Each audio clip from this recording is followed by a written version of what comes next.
O Senhor esteja convosco.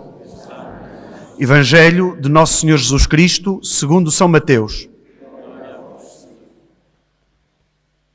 Naquele tempo, Jesus retirou-se para os lados de Tiro e Sidónia.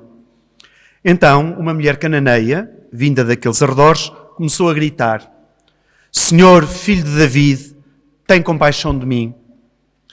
A minha filha está cruelmente atormentada por um demónio. Mas Jesus não lhe respondeu uma palavra. Os discípulos aproximaram-se e pediram-lhe: atende-a, porque ela vem a gritar atrás de nós.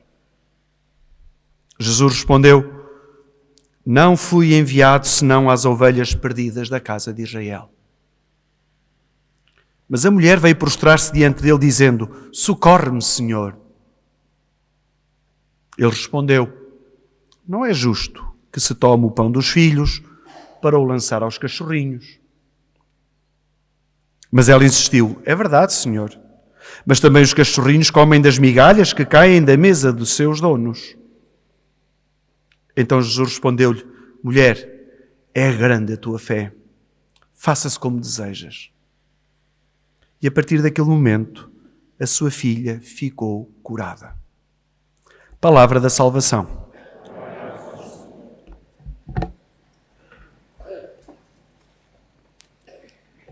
As leituras deste domingo levam-nos a falar da relação da religião com os estrangeiros, com aqueles que teoricamente não entrariam nos nossos esquemas ou nos esquemas religiosos. Quer a primeira leitura, quer o Evangelho, nos falam desse tema, e até São Paulo, quando diz que se dirige aos gentios. Vamos se calhar falar um bocadinho sobre cada uma das leituras para percebermos então, não a nível político, mas a nível cristão, como é que nós vemos a relação com os estrangeiros, com os outros. Na primeira leitura, uma profecia de Isaías, em que Deus diz, pela boca de Isaías, que todos os povos se podem aproximar de Deus. Estamos a falar de uma religião, a religião judaica, muitas vezes interpretada como uma religião nacional ou tribal. Só quem era circuncidado, só quem era filho de uma judia se poderia considerar judeu. Esse era judeu civilmente e religiosamente a 100%, não havia dúvidas nenhumas. Mas naquele tempo, como agora, colocava-se a questão do estrangeiro. Aquele que vinha trabalhar, viver para o meio do povo. Como tratar o estrangeiro? Claro que a Bíblia, no Antigo Testamento, fala muito de como se deve tratar o estrangeiro humanamente.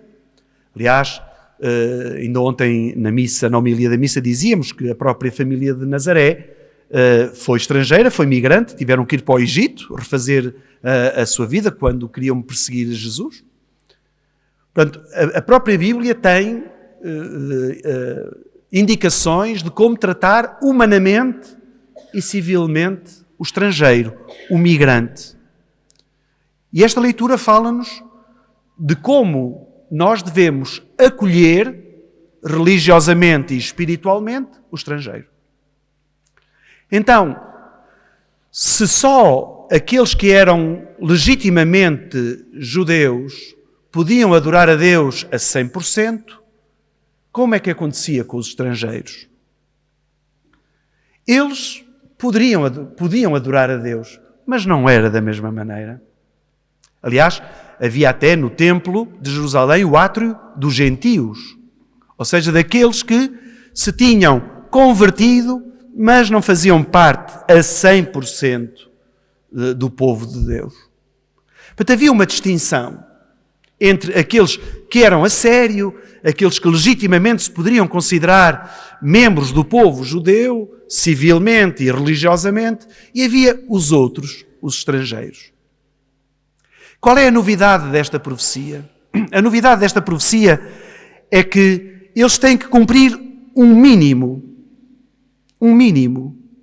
Servir o Senhor, amarem o seu nome, colocarem-se ao seu serviço, guardarem o sábado, serem fiéis à aliança. Mas esta leitura diz-nos, não vão ser separados dos outros, não vão viver como naquele tempo, num átrio próprio sem se poderem aproximar. E esta é a beleza desta leitura. Vou reuni-los a todos no meu Monte Santo. Ou seja, para Deus não há distinção de raça, não há distinção de cor, não há distinção de país ou continente de origem. Porque aquele que ama a Deus entra no coração de Deus. E esta é uma pergunta que nos vai ser feita mais daqui a pouco. No Evangelho, parece-nos estranho como é que Jesus trata assim um ser humano. Não é? Este Jesus tão simpático, tão amigo de todos, tão próximo de toda a gente, que não excluía ninguém, aqui vemos como ele tem uma atitude rude, de indiferente para com quem é estrangeiro. Esta mulher, cananeia, Tiro e Sidónia, gente estrangeira e fora da linha da ação que Jesus também tinha no início concebido. Eu só vim para as ovelhas perdidas da casa de Israel. Esta mulher, não tendo religião, não tendo acesso, não fazendo parte nem civilmente, nem espiritualmente do povo, começa a gritar a Jesus: Senhor, filho de David, tem compaixão de mim. Ela aproxima-se de Jesus. E diz que Jesus não responde uma palavra. E intervêm os discípulos. Não dizem a Jesus, olha que ela é uma mulher de fé. O que eles dizem é, ela está a chatear-nos. Ela não vai desistir. Resolve, porque senão vamos levar com ela o resto da tarde. É como alguns filhos com os pais, não é? Pedem, não, até que sai um, sim, ok, podes ir. Esta mulher, os discípulos pedem, atende-a, porque ela vem a gritar atrás de nós. Esta mulher não se calou. E quando Jesus lhe dá esta resposta à mulher, não é justo que se tome o pão dos filhos para o lançar aos cachorrinhos, a mulher dá uma resposta inteligente e de fé. Hoje teríamos que mudar isto. Mas até aqui o termo cãozinho não está, não é cãozinho por causa dos cães. É porque os judeus chamavam aos que não eram do seu grupo cães. São os cães. A gente às vezes é um cão vadio, não é? Era assim que apelidavam quem não pertencia ao grupo, a estes gentios, a esta gente de fora. Ora, quando Jesus diz, não é justo que se tome o pão dos filhos para o lançar aos cachorrinhos, esta mulher dá uma resposta inteligente e uma resposta de fé. Pois é, mas é que os cachorrinhos também comem as migalhas que caem da mesa. E esta resposta muda a mentalidade e o coração de Jesus. O que uma mulher faz no coração de um homem. Muda a mentalidade e o coração de Jesus.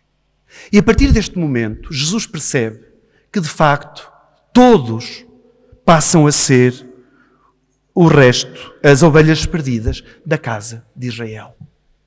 Já não é só o certinho, já não é só aqueles que andam mais perdidos e afastados, não é só aqueles migrantes que se aproximam da religião, mas todos, até uma pessoa aparentemente sem fé, se pode aproximar, será alvo da mensagem de Jesus.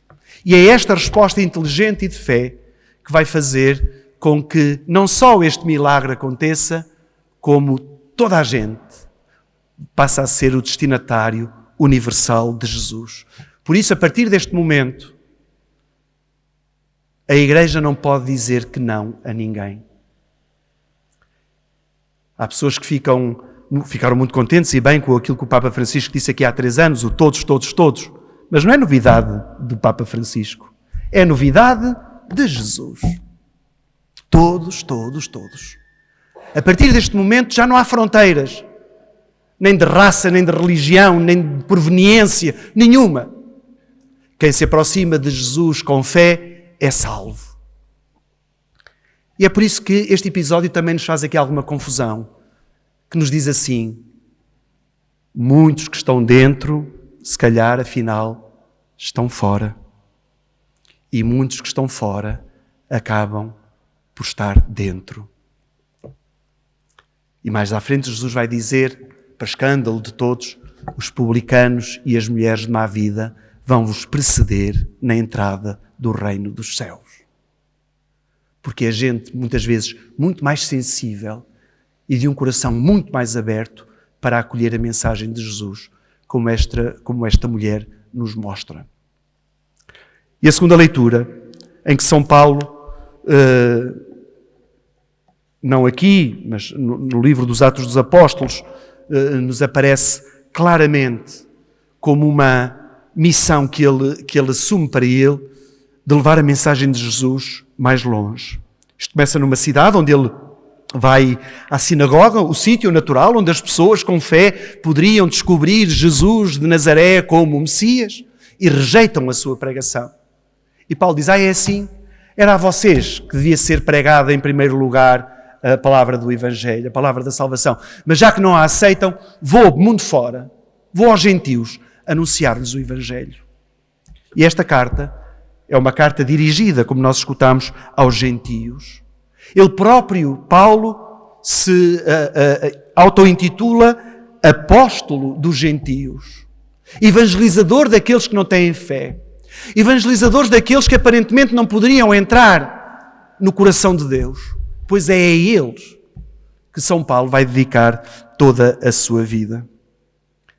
Pela misericórdia de Deus, não pela bondade de Paulo, não pela bondade da Igreja, mas pela misericórdia de Deus. O que é que isto tem a ver connosco hoje? Cada uma destas leituras é uma provocação à nossa maneira de agir cristamente. 3 atitudes que nós podemos rever para a nossa vida, ou ter em conta para a nossa vida. Primeiro, o acolhimento. Como é que eu acolho o outro? Que lugar é que o outro tem nos meus grupos e na minha vida? Não falo a nível político, porque aqui também tínhamos muita conversa para ter. Não falo de direitas, de esquerdas, políticas certas, políticas erradas. Política. Mas nós, como membros da sociedade e pessoas de fé, como é que acolhemos o outro? Como é que eu me dirijo ao outro? Como é que eu integro o outro na mesma sociedade em que eu vivo? Isto é muito importante, porque aqui nós podemos fazer a diferença. Não por sermos de direita ou de esquerda, ou de extremos, mas porque somos pessoas de fé. E porque eu acredito em Jesus, eu tenho a missão, como cristão, e se for muito fervoroso, como católico, praticante, de acolher o outro. Os mais velhos, dos anos 60 e 70 e 80, sabíamos quase todos de cor aquele cântico de Cristo quer a tua ajuda para amar. Pois o refrão era, não te importes da raça nem da cor da pele, ama a todos como irmãos e faz o bem. Este é o lema de vida do acolhimento. Não interessa a cor, não interessa a língua, não interessa a origem, não interessa até o trabalho que faz. Amar a todos e fazer o bem. Nós cada vez mais, nos serviços a que recorremos, temos pessoas migrantes, pessoas de outros países. Como é que nós lidamos com elas? Temos um problema técnico, ligamos para a linha de apoio, aparece-nos uma pessoa que fala uma língua não português correto como nós falamos. Como é que eu a trato? Desejo-lhe bom dia, pergunto se ela também está bem. Agora, no outro dia, tive que ligar. A senhora perguntou-me, senhor José, está tudo bem consigo? E assim, está. E consigo também?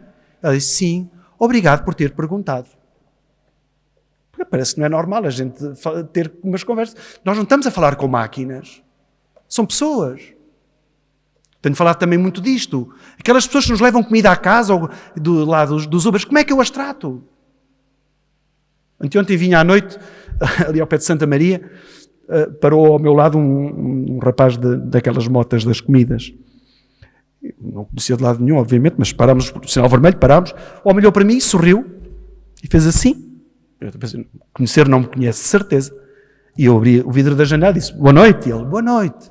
Disse, então está a trabalhar? Sim, sim. Quantas horas trabalha? Ele disse, 10. 10 horas a trabalhar.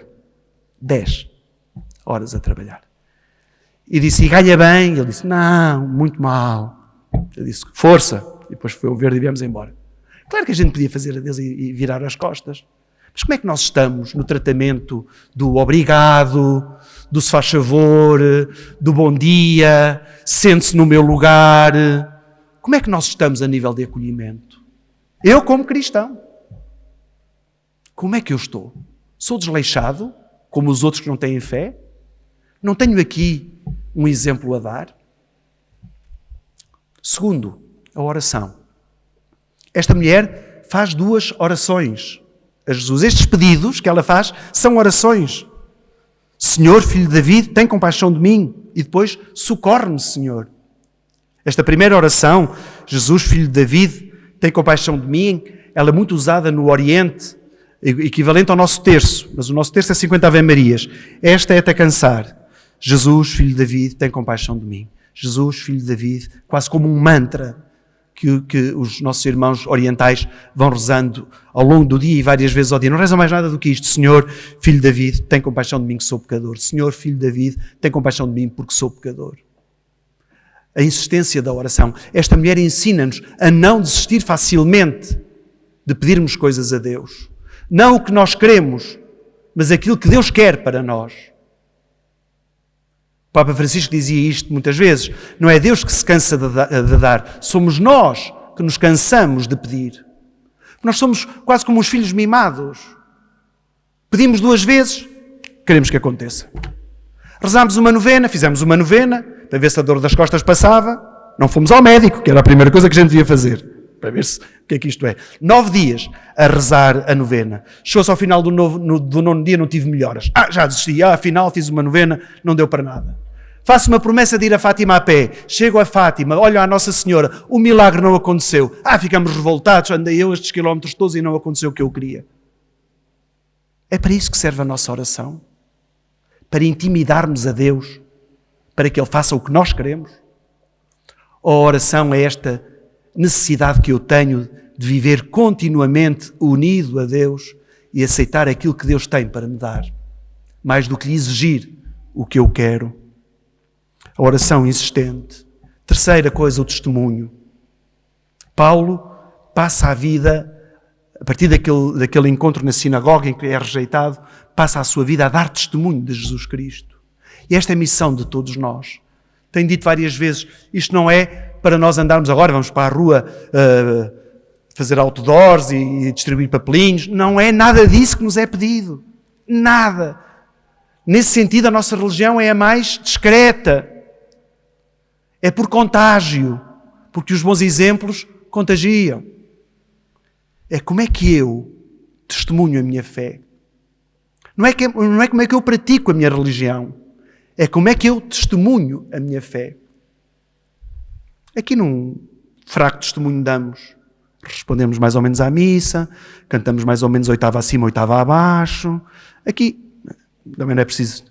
Partimos do princípio que 99% das pessoas que aqui estão, tirando os muito pequeninos, já serão batizados.